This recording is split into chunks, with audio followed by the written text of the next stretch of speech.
grappling is a dangerous sport. We all know that. Grappling is a dangerous sport because it's very intense. You are actively trying to control and injure another human being as a way to win. Okay, it's normal that during these practices you might incur during some injury, but the problem is not the injury itself, because the injury is part of the game. I injured myself a lot, okay, even with traumatic injuries, because I slammed my head into the ground, I slammed my shoulders into the mat and had bone edema in both of my shoulders. I dislocated multiple fingers, or I had pain that come into my knees or into my hips for too much training. It's something that can happen, but the worst thing that you can do is not the injury itself.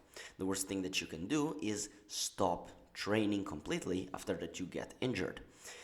And I get it why you're doing it, because you're going to the doctor and the doctor told you, oh, absolutely rest. Do not do any sports activity. Try to rest as much as you possibly can, and then once you've rested, you go back to training. The problem with that advice is that it's reasonable, but the problem is when you're resting, when you are not doing anything, your body deconditions itself. Okay? There are studies that shows that strength decreases immensely after 1 month of not doing anything. Your aerobic capacity reduces incredibly after 1 month of not doing any physical activity. Okay, so what happens? You're injured, you rest, you do nothing for absolutely 1 month. You're healed, you go back to training. The problem is you go back to training doing the exact same shit that you're doing before, but you're extremely deconditioned after that 1 month. Your strength is decreased, your VO2 max is decreased, and your coordination went down. So what happens when you're deconditioned and you go back to training again? You get injured again. And then you get injured, you rest again, then you decondition even more, you go back to training, you get injured again, and over and over and over, this cycle is repeated until you eventually quit your sport. I saw that pattern too much times. So my advice would be for you, if you are practicing grappling, wrestling, judo, Brazilian jiu-jitsu, if you're a grappler, a fighter, don't stop training when you're injured. And now you might say, well, but the doctor told me to rest. Guys, the doctors tell you to rest for one specific reason, which is they don't want any problems.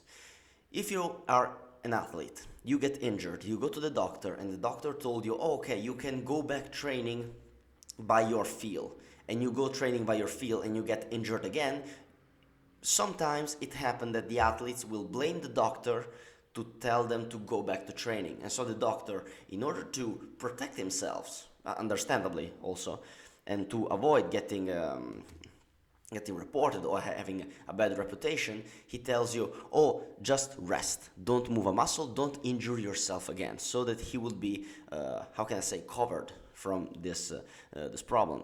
Okay, this is why doctors tell you to rest, so that they won't have any problems if you get re-injured again. They give the responsibility to you, basically. So should you simply go back to training as usual? Absolutely not. This is not what I'm telling you. I'm not telling you to train with pain, okay? I'm not telling you to train with pain. What I'm telling you to do is use this injury as an opportunity to train what you usually don't train. What do I mean with that? Let's say that you do judo and strength and conditioning, or you do grappling and judo together. Usually when you're healthy, when you don't have any physical problems, we tend as humans to avoid the stuff that we don't like. We tend to avoid the stuff that we find uncomfortable, difficult, or we don't really appreciate. So personally, I sometimes skip neck work because I don't like it. It's boring. It's very boring. I don't like training my neck. Or sometimes I don't do my hinge work. I don't do my RDLs. I don't do my hyperextensions because I don't really like it. I tend to skip it when I don't feel like it, okay? I admit that. I skip the things that I need to work on for doing the things that I enjoy more doing. For example, back squats. I enjoy doing back squats a lot. I enjoy benching. I enjoy doing chin-ups and pull-ups, okay? And so I don't really do sometimes I tend to skip the stuff that I don't like. But when I'm injured, I have much more constraints on the things that I can work on.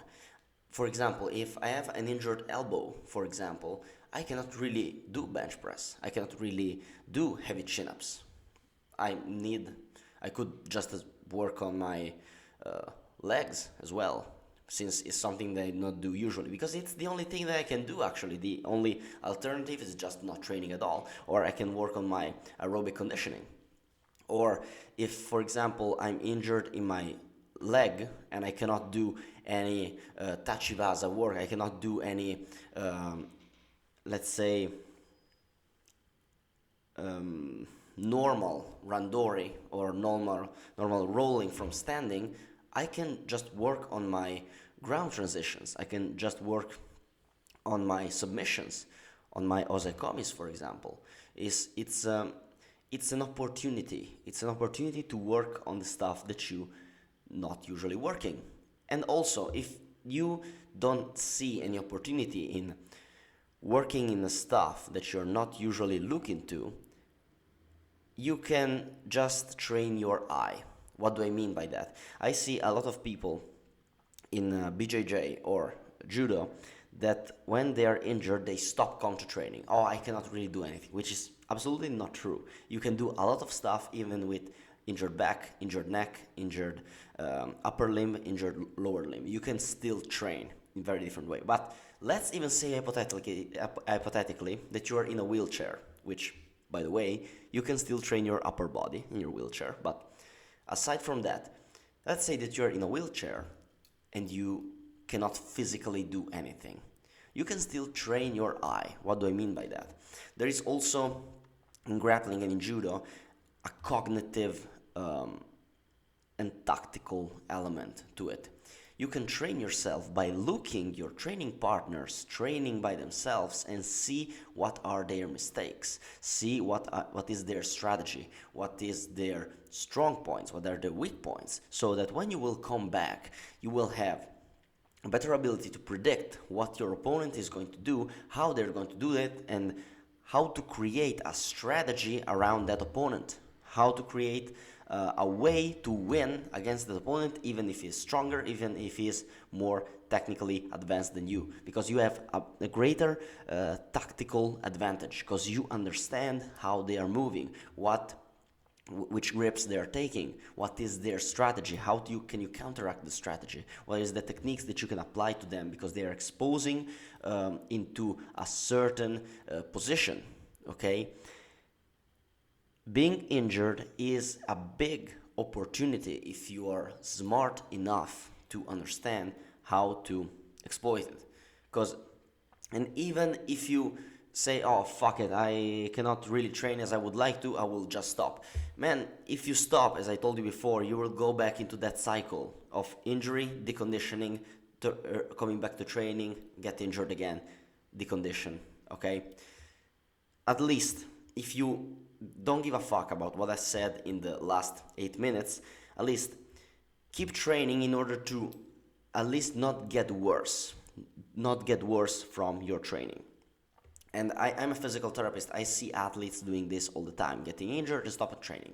No, you should keep training by the thing that you can still do while your injury gets healed. I'm not saying that you have a dislocated knee to do leg extension on your dislocated knee. I'm saying train your other parts of your body, train other physical qualities. While your knee heals, you start loading it with rehab, followed by a physical therapist and all that stuff, and then you can come back stronger once your injury heals. Okay, this is what I want to tell it to you. That's it. That's one of the mistakes that I see more often in the people that are practicing the sport. And by the way, if you're an injured athlete, if you're someone who needs some help with his rehab, strength training, or if you need just some advice about how to structure your training or your rehab, you can DM me, you can write a comment, you can send me an email or book a one-on-one call with me. You have all the information in the description. By the way, I don't want any money from that. I will help you for free. Thank you for watching, and remember to aim upward as always.